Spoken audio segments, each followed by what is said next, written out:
Сәлем достар, бүгін біз сіздермен жұмыртқаның ақуызына крем жасайтын боламыз. Ол үшін бізге 2 дана жұмыртқаның ақуызы керек, 140 грамм шекер керек. Шай қасықтың ұшымен кішкене қылып лимон қышқылын қосамыз.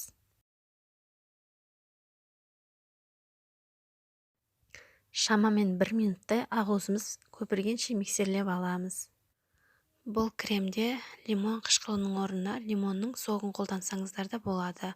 Ал лимон қышқылын үйіңіздің жанындағы барлық дүкендерден табуға болады.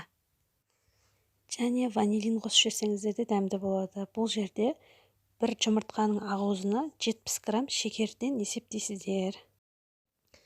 Үйдегі бар заттан жасалатын өте дәмді крем бұл крем.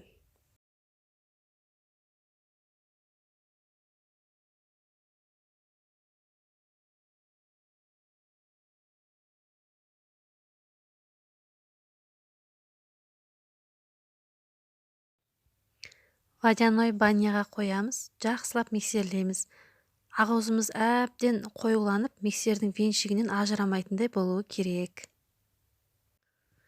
Водяной банядан аламыз, тағы да 2-3 минуттай уақыт миксерлейміз.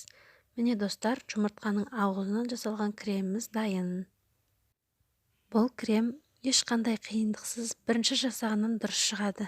Сондықтан да барлықтарыңызға жасап көруге кеңес беремін. Менің видеомды соңына дейін көргендеріңізге алғыс білдіремін достар. Лайк басып, подписка жасауды ұмытпайық.